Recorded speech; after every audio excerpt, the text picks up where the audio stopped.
আমরা একটা ওষুধ পড়াই আজকে। ওষুধটা কিন্তু কার্যক্ষেত্রে অনেক সময় অ্যাকোনাইটের মতন কাজ করে, এবং এই ধরনের ওষুধগুলি যদি আমাদের জানা থাকে তাহলে ক্ষেত্র বিশেষ ব্যবহার করতে সুবিধা হয়। এছাড়াও কিন্তু অ্যাকোনাইট দ্বারা খুব এই ওষুধটা দ্বারা খুব মারাত্মক মারাত্মক রোগগুলি ট্রিটমেন্ট করা সম্ভব। আমি লক্ষ্য করেছি এবং আমি নিজে ব্যবহার করে দেখেছি। ওষুধটার নাম হচ্ছে ন্যাজা ট্রাইপুডিয়ান্স। ন্যাজা ট্রাইপুডিয়ান্স বা অনেক সময় কোবরা বলে লেখা থাকে, অর্থাৎ কেউটে সাপের যে বিষ, সেই বিষ থেকে এই ওষুধটা তৈরি হয়। কেউটে সাপের বিষ, ন্যাজা ট্রাইপুডিয়ান্স বা কোবরা, এই দুই নামে সাধারণত আমাদের ডাক্তারি সমাজে পরিচিত। অ্যান্টিছোরিক, অ্যান্টিসাইকোটিক এবং anti tubercular remedy. Antipsoric, antipsychotic, anti tubercular remedy. দেখো, ন্যাজাকে জানতে গেলে আমাদের ন্যাজা তো সাপের বিষ, তাহলে আমাদের ক্রটেলা, সরাইডাস বা ল্যাকেসিস পাশাপাশি রেখে আমাদের কিন্তু একটু আলোচনা করা দরকার, একটু জানতে হয়। ল্যাকেসিস রক্ত দুষ্টি করে, ক্রটেলাস, সরাইডাস রক্ত দুষ্টি করে, কিন্তু এই ন্যাজা ট্রাইপুডিয়ান্স আমাদের টোটাল নার্ভ সিস্টেমকে আক্রান্ত করে, রক্ত দুষ্টি নয়। এই সমস্ত পয়েন্টগুলি কিন্তু খুব সুন্দর করে মনে রাখবা তোমরা। এইবার আমি এর বিশেষত্বমূলক বা মুখবন্ধে যেটা আমি প্রত্যেক মেডিসিনে বলি সেইটা আমি বলছি। বাত বা অন্য কোনো রোগ লক্ষণ চাপা পড়ার ফলে, বাত বা অন্য কোনো রোগ লক্ষণ চাপা পড়ার ফলে, তা সেটা রোগীর মনে থাক আর নাই থাক। অনেক সময় বহু পূর্বে কোনো রোগ লক্ষণ চাপা পড়েছে, কোনো কারণে কোনো ওষুধের দ্বারা চাপা পড়তে পারে, প্রকৃতিতে ঠান্ডা গরমে চাপা পড়তে পারে।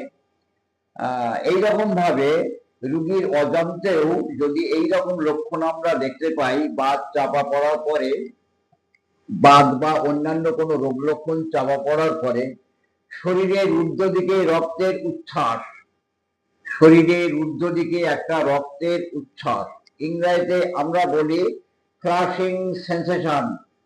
ফ্লাশিং সেন্সেশন আমরা অনেক সময় সালফারের মধ্যে দেখি। তোমরা অনেক সময় খেয়াল করবা, যে সমস্ত মায়েদের জরায়ুটা কেটে বাদ দিয়ে দেওয়া হয়েছে, সেই সমস্ত বডিতে একটা ফ্লাশিং সেন্সেশন তৈরি হতে। তবে ফ্লাশিং সেন্সেশন একটা লক্ষণ। শরীরের ঊর্ধ্ব দিকে রক্তের উচ্ছ্বাস, high blood pressure, high blood pressure, বুক ধড়ফড়ানি, শ্বাসকষ্ট, খুসখুসে কাশি। বুক ধড়ফড়ানি, শ্বাসকষ্ট, খুসখুসে কাশি, হাই ব্লাড প্রেশার, তাহলে রক্তের চাপটা বেশি থাকে, প্যালপেশন বেশি থাকে এবং ডিসমিনিয়া, শ্বাসকষ্ট বেশি হয়। খুসখুসে একটা ড্রাইনেস ভাব, একটা খুসখুসে কাশি হতে থাকে। হৃৎপিণ্ডের বৃদ্ধি, হৃৎপিণ্ডের বৃদ্ধি ও বিবৃদ্ধি, ভেন্ট্রিকেল অথবা আর্টিয়াম বড় হয়ে যায়, এবং অনেক সময় এই ধরনের রোগীদের হৃদ কপাটিকাগুলি সরু হয়ে যায়, এবং এই হৃদযন্ত্রের রোগের সাথে হৃদ কপাটিকার রোগ, ইয়ার সকল কষ্ট ঘুমের মধ্যে। দেখো, সর্প জাতীয় ওষুধগুলির বৃদ্ধি কিন্তু সাধারণত ঘুমের মধ্যে। সর্প জাতীয় ওষুধগুলির বৃদ্ধি কিন্তু ঘুমের মধ্যে, মনে রাখতে হবে। ইয়ার রোগ কষ্ট ঘুমের মধ্যে বৃদ্ধি হয়। পরিশ্রমের সাথে পরিশ্রমের বৃদ্ধি, ঘুমের মধ্যে বৃদ্ধি, পরিশ্রমের বৃদ্ধি। এই ওষুধটার মধ্যে আবার আত্মহত্যার ইচ্ছা আছে, এই ওষুধটার মধ্যে আবার আত্মহত্যার ইচ্ছা আছে। এটাই কিন্তু ন্যাজার পথ প্রদর্শক লক্ষণ। এইবার আরো কিছু লক্ষণ তোমাদের বলা দরকার। দেখো, অ্যাজমা রোগী, অ্যাজমা, ASPHMA অ্যাজমা রুগী, আমরা যেটা হাঁপানি বলা হয়, হাঁপানি কিন্তু আমরা প্রাথমিকভাবে দু রকমের দেখি, একটা ব্রঙ্কিয়াল অ্যাজমা আর একটা কার্ডিয়াক অ্যাজমা। একটা হৃদযন্ত্রের গোলযোগ থেকে একটা শ্বাসকষ্ট হয়, তাকে বলা হয় কার্ডিয়াক অ্যাজমা। আর একটা ব্রঙ্কাসের মধ্যে সর্দি সঞ্চয় হয়ে একটা হাঁপানি হয়, তার নাম হচ্ছে ব্রঙ্কিয়াল অ্যাজমা। আমাদের নেজা কিন্তু কার্ডিয়াক অ্যাজমায় ব্যবহার্য মেডিসিন। সামান্য একটু পরিশ্রম করলেই শ্বাসে কষ্ট শুরু হয় আর খুকখুকে কাশি হয়। নেজা কিন্তু সুন্দর মেডিসিন এই রকমের লক্ষণ থাকলে। আর তার সাথে সাথে বুক ধড়ফড়ানি এবং হৃদকপাটিকার একটা গোলযোগ থাকে। আমরা যদি প্যাথোলজিক্যাল রিপোর্ট করি তাহলে হৃদকপাটিকা স্টেনোসিস হয়ে গেছে পাই, আমরা আর্টিয়াম বা ভেন্ট্রিকেল বড় হয়ে গেছে পাই। এখানে কিন্তু আমরা যদি খুব সুন্দর করে স্টেথোস্কোপ দিয়ে হার্টটাকে লক্ষ্য করি, অর্থাৎ এই হার্ট পরীক্ষা করার সময় রুগীকে যদি আমি বলি নিঃশ্বাসটা বন্ধ করেন, হার্টের শব্দটা শুনবো, তাহলে সে যদি নিঃশ্বাসটা বন্ধ করে অন্তত 20-25 সেকেন্ড, ওই সময়ের মধ্যে হার্টের শব্দটা শুনলে আমরা একটা শব্দ পাবো, মারমার শব্দ, লাভ ড্রুব, লাভ ড্রুব করে, এরকম লাভ ডুব হবে না, লাভ ড্রুব একটা মারমার শব্দ হবে। ঠিক শব্দটা কাটা কাটা হবে না, এবং সেখানে এই ধরনের হার্টের যে মুভমেন্টটা, অর্থাৎ প্যালপেশনটা, গতিটা, হার্টের পালস রেটটা, যেটা হার্টের সিস্টোলিক এবং ডায়াস্টোলিক যে ফাংশনটা পরিবর্তিত হয়। কখনো কখনো 3টে-5টা বাদে বাদে একটা করে সাউন্ড অফ হয়ে যায়, এবং হার্টের এইরকম ধরনের আমরা একটা শব্দ পাই। নেজা সকল রোগের শেষ পরিণতি। নেজার যে রোগটা আমি বললাম প্রথমে, রক্ত দূষণ করে না, ক্রাটেলাসারাইডার বা ল্যাকেসিস রক্ত দূষণ করে না, এ কিন্তু নার্ভ সিস্টেমের উপরে বেশি করে কাজ করে। নেজার সর্বশেষ ক্রিয়াস্থল হচ্ছে হার্ট, অর্থাৎ হার্ট অ্যাটাক করেই কিন্তু মারা যায় নেজার রোগীগুলি। নেজার সকল রোগের শেষ পরিণতি স্থান হচ্ছে হৃদযন্ত্র, এ সমস্তগুলি খেয়াল রাখবা। তাই নেজা শেষ পর্যন্ত হৃদযন্ত্রকে আক্রমণ করে। প্রথমে দেহের ঊর্ধ্ব দিকে রক্তের উচ্ছ্বাস থাকে, হাই ব্লাড প্রেশার, বুক ধড়ফড়ানি, শ্বাসকষ্ট, শ্বাসকষ্টের সাথে খুসখুসে কাশি, শ্বাসকষ্টের সাথে একটা খুসখুসে কাশি থাকে। র্যাটলিং সাউন্ড নয়, ড্রাই সাউন্ড। র্যাটলিং সাউন্ড হলে সেটা ব্রঙ্কাসের মধ্যে শ্লেষ্মা আছে প্রমাণ হয়, এখানে ব্রঙ্কাসের শ্লেষ্মা নয়, একটা খুসখুসে ভাব তার মধ্যে হতে থাকে। হাই ব্লাড প্রেশার, বুক ধড়ফড়ানি, শ্বাসকষ্ট, শ্বাসকষ্টের সাথে খুসখুসে কাশি, এবং ক্রমে ক্রমে হার্টের বৃদ্ধি এবং বিবৃদ্ধি, হার্ট মানে হৃদকপাটিকার রোগ উৎপন্ন করে আস্তে আস্তে। আগে এই ধরনের বাতগুলি বা অন্যান্য কোনো রোগ লক্ষণ চাপা পড়ে, হৃদযন্ত্র আক্রমণ করে, রক্তের ফ্লাশিং সেন্সেশন হয়, তারপরে হাই ব্লাড প্রেশার এসে যায়, বুক ধড়ফড় করে, এইবার আস্তে আস্তে হার্টের আর্টিয়াম বা ভেন্ট্রিকেল গুলি বড় হয়, তারপরে বাল্বগুলি স্টেনোসিস হয়ে যায়। এই মতন হৃদকপাটিকার রোগ লাস্টে উৎপন্ন করে। এই মতো অবস্থায় এই সকল কষ্টের সাথে তার আত্মহত্যার ইচ্ছা থাকে, এত লক্ষণের সাথে তার মধ্যে আবার আত্মহত্যার ইচ্ছা থাকে। বলে কন্টিনিউয়াস যেমন অরামমেটের মধ্যে আসলে আত্মহত্যার ইচ্ছা জন্মায়, সিম্পটমিক সিমটমস এর ভরপুর থাকে, তা কিন্তু নয়। এটা কিন্তু অন্য জাতীয়, তবে তার মনের মধ্যে কখনো কখনো আত্মহত্যার ইচ্ছা জন্মায়। হৃদকপাটিকার রোগের সাথে হৃদপিণ্ড স্থানে যন্ত্রণা,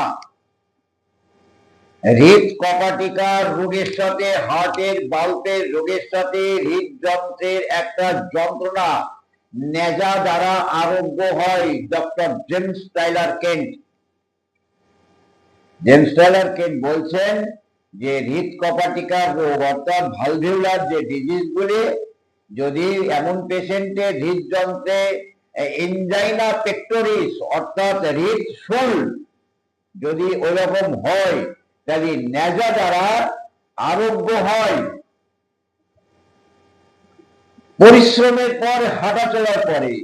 দেখো, কার্ডিয়াক অ্যাজমার ব্রঙ্কিয়াল অ্যাজমার মধ্যে পার্থক্য তোমরা জানতে গেলে একটা জিনিস খেয়াল করবে, এনি কাইন্ডস অফ মুভমেন্ট, যে কোনো ধরনের মুভমেন্টে যদি শ্বাসকষ্ট হয়, তাহলে তোমরা কার্ডিয়াক সিমটমস গণ্য করবা, অর্থাৎ কার্ডিয়াক অ্যাজমা বলে ভাববা। আমি বলছি না যে ব্রঙ্কিয়ালের সাথে আর কার্ডিয়াক অ্যাজমা না, ব্রঙ্কিয়ালও হতে পারে, আবার ব্রঙ্কিয়াল প্লাস কার্ডিয়াক দুটোও হতে পারে। তবে সামান্য মুভমেন্টে যদি শ্বাসকষ্ট বৃদ্ধি হয়, তাহলে জানবা যে এটা কার্ডিয়াক অ্যাজমা বলা হয়। পরিশ্রম এবং হাঁটাচলার সাথে ও শ্বাসকষ্ট এবং শ্বাসকষ্টের সাথে, পরিশ্রমে শ্বাসকষ্ট আর শ্বাসকষ্টের সাথে খুকখুকে কাশি। নেজা কিন্তু খুব সুন্দর মেডিসিন। তাহলে হৃৎপিণ্ড সংক্রান্ত হাঁপানির জন্য সে বিছানায় শুতে পারে না। হৃৎপিণ্ড সংক্রান্ত হাঁপানির জন্য রোগী বিছানায় শুতে পারে না, আর ঘুমের মধ্যে তার কষ্টগুলি বৃদ্ধি হতে পারে হয়। শ্বাসকষ্টের সাথে শুষ্ক খুকখুকে কাশি, এই কথাটা কিন্তু খুব সুন্দর করে মনে রাখবা। পরিশ্রম করলেই শ্বাসকষ্ট, বুক ধড়ফড়ানি, আর তার সাথে একটা খুসখুসে কাশি কন্টিনিউয়াস হবে। আমরা জানতে পারবো কার্ডিয়াক প্রবলেম। আমরা মনে করতে পারবো নেজার পেশেন্ট নয় তো, আমরা ভাবতে পারবো। দেওয়াটা আরো চিন্তা ভাবনা করে তোমাদের সিলেকশন করতে হবে বা দিতে হবে। আচ্ছা, সামান্য পরিশ্রমের শুষ্ক খকখকে কাশির সাথে, সামান্য পরিশ্রমের শুষ্ক যে খকখকে কাশি হয়, খুসখুসে কাশি হয়, তার সাথে সাথে হাতের তলায় আর পায়ের তলায় একটা ঘাম হয়। এই কাশিকেই হৃৎপিণ্ড সংক্রান্ত কাশি বলা হয়। তাই পরিশ্রমে শ্বাসকষ্ট, বুক ধড়ফড়ানি, তার সাথে সাথে শুষ্ক কাশি, তার সাথে সাথে হাতের তলায় আর পায়ের তলায় ঘাম দেখা দেয়। বাড়াবাড়ি হলে এইরকম হাতের তলায় পায়ের তলায় ঘাম দেখা দেয়। বেশ কিছুদিন ধরে যে সমস্ত রোগীরা ভোগে তাদের মধ্যে এই ঘামটা পরে পাওয়া যায়, কিন্তু কখনো কখনো যদি পাওয়া যায় তাহলে আমাদের মনে রাখতে হবে। তাহলে পরিশ্রমে শ্বাসকষ্ট, বুক ধড়ফড়ানি, খুসখুসে কাশি, আত্মহত্যার ইচ্ছা আর ঘুমের মধ্যে বৃদ্ধি, আর শ্বাসকষ্ট শুলে বাড়ে, আত্মহত্যার ইচ্ছা, এই কিন্তু নেজা। এইবার এই জিনিসগুলি আমাদের ফ্রেমওয়ার্ক, একটা মেডিসিনের যে কাঠামোটা, সেই কাঠামোটা কিন্তু মনে রাখতে হবে। ওয়ান সিমটমস মনে রেখে মেডিসিন দেওয়া অর্থাৎ নীতিবিরুদ্ধ। এটা কিন্তু অপথিওরি, অপহোমিওপ্যাথি। টোটালিটি সিমটমস, লক্ষণ সমষ্টি কি বলে? আচ্ছা, গভীর ঘুমের মধ্যেই শ্বাসকষ্ট, আমি বলছি নিদ্রার মধ্যে শ্বাসকষ্ট, গভীর ঘুমের মধ্যেই শ্বাসকষ্ট। আর শ্বাসকষ্টের জন্য সে গলবন্ধ বা দমবন্ধ ভাব হয়ে হাঁপিয়ে জেগে ওঠে। ঘুমিয়ে আছে, ঘুমিয়ে থেকে থেকে শ্বাসকষ্ট, হঠাৎ দমবন্ধ গলবন্ধ হয়ে অনেক সময় জেগে ওঠে। ঠিক সেম লক্ষণ অনেক সময় আর্নিকাতে পাওয়া যায়। বহু পূর্বে কোনো অ্যাক্সিডেন্ট ঘটেছিল, তারপর থেকে রোগী রাত্রে ঘুমায় এবং ঘুমের মধ্যে ধড়ফড় করে ঠেলে ওঠে, মনে হয় হৃদযন্ত্রটা বেকল হয়ে গেল। কিন্তু এখানে একটু পার্থক্য, ওখানে হৃদযন্ত্র বেকল হয়ে গেল এমন একটা চিন্তা করে, এখানে কিন্তু ঘুমের মধ্যে শ্বাসকষ্টের বৃদ্ধি হয়, দমবন্ধ ভাব হয়ে যাচ্ছে বলে ঠেলে ওঠে। এই জিনিসটা আমরা কিন্তু খেয়াল করবো। এছাড়া বাম পাশে চেপে শুলেই, বাম পাশে চেপে শুলেই কিন্তু এর রোগ লক্ষণগুলি বাড়ে। তাহলে বাম পাশে চেপে শুলে বাড়ে, ঘুমের মধ্যে বাড়ে, আর বাড়ে পরিশ্রম, নড়াচড়ায়। আর এই সর্বজাতীয় ওষুধগুলির আর একটা বৃদ্ধি হচ্ছে গরমকালে।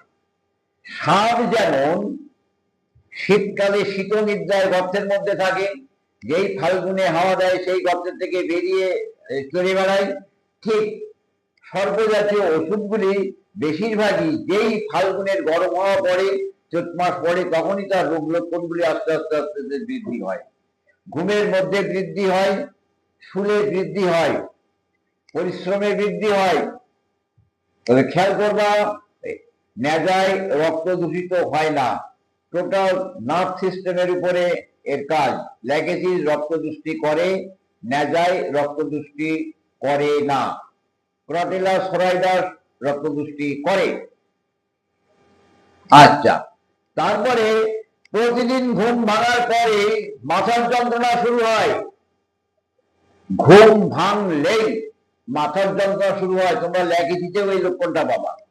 যেই ঘুম ভাঙে সঙ্গে সঙ্গে মাথার যন্ত্রণা শুরু হয়, যন্ত্রণা সঞ্চালন উপশম হয়। কোন লক্ষণ? একটা লক্ষণ, লক্ষণ সমস্ত হলো না। ঘুম ভাঙলেই মাথার যন্ত্রণা, এবং সেটা আস্তে আস্তে নড়াচড়ায় কিন্তু মাথার যন্ত্রণাটা কম হয়। ল্যাকেসিসের এই লক্ষণটা আছে, ঘুম ভাঙার পরেই মাথাটা বড় হয়, মাথাটা খুব ভারী মনে হয়, আর ঘুম ভাঙলেই মানে মনে হয় যেন মাথার যন্ত্রণার জন্যেই তার ঘুম ভেঙে গেছে। এইরকম ঘুম ভেঙেই থাকে তার মাথার যন্ত্রণা। এবার হয়তো ঘুমের মধ্যে মাথার যন্ত্রণা বৃদ্ধি হয়েছিল, তাই তার ঘুম ভেঙে গেল, আর ঘুম ভেঙে গিয়ে দেখলো যে আমার মাথা যন্ত্রণা করছে। হৃদরোগের সাথে দুই কাঁধের মধ্যবর্তী পিঠে, হৃদরোগের সাথে দুই কাঁধের মধ্যবর্তী পিঠে, আচ্ছা, অবিরত অপ্রবল কনকনানি ব্যথা। তার কি বললাম? হৃদরোগের সাথে দুই কাঁধের মধ্যবর্তী পিঠে অপ্রবল কনকনি একটা ব্যথা। এই রোগীদের ব্লাড সার্কুলেশন ভালো হয় না, যার কারণে অনেক সময় ফোলা ফোলা ভাব, যাকে আমরা সোয়েলিং বলি, এটা কিন্তু আমরা অনেক সময় পাই। শোধ ভাব যাকে বলা হয়, কনকনানি ব্যথা, হাতে পায়ে ফোলা ফোলা এবং শোধ ভাব, হাতে পায়ে ফোলা ফোলা এবং শোধ ভাব। প্রথমে সর্দি হওয়ার পরেই হাঁপানি। অনেক সময় একে এই নেজা দিয়ে আমরা অনেক সময় হে ফিভার প্রতিষ্ঠায়ত কাশ কাশ্যপ সঞ্চয়ত হয়, অর্থাৎ হঠাৎ সর্দি, নাক দিয়ে হাসি, এমন অবস্থায় কিন্তু আমরা এই নেজা ব্যবহার করি। তবে সর্ববিষগুলি এই ধরনের উপশমকারক ওষুধ হিসাবে ব্যবহার না করাই ভালো। এই সমস্ত ক্ষেত্রে অন্যান্য মেডিসিন আমাদের যেতে হয়। আর এই যে প্রতিষ্ঠায় বা হে ফিভার, অ্যালোপ্যাথিতে গেলে ডাক্তাররা বলে দেবে আপনার অ্যালার্জি। যাই এই ধরনের রোগ ট্রিটমেন্ট করতে গেলে আমাদের কিন্তু দীর্ঘ সময় প্রয়োজন। তোমরা ডাক্তার নীলমণি ঘটকের ডাল কামারার মধ্যে পাবা অন্তত 3 থেকে 5 বছর পর্যন্ত ধাতুগত ট্রিটমেন্ট না করলে এই অল্পেতে ঠান্ডা লাগা, অল্পেতেই হাসি এবং সর্দি শ্লেষ্মা কাশির দোষ আরোগ্য হয় না। আর এগুলিকে কোন রকম করে চাপা দিলে টিউবারকুলোসিস, হাঁপানি বা অন্য কোনো গুরুতর ব্যাধি অতি সত্বর এসে উপস্থিত হয়। তাহলে নেজাতে কখনোই রক্তদৃষ্টি হয় না বা রক্তস্রাব থাকে না। ইহার সবকিছু স্নায়বিক। তাহলে আমরা এই পর্যন্ত যেটা বললাম, এই পর্যন্ত আমরা অফ করতে পারি এই এপিসোডে। পরের এপিসোডে আমরা আরো কিছু নির্যাস নিয়ে ছোট করে বলবো।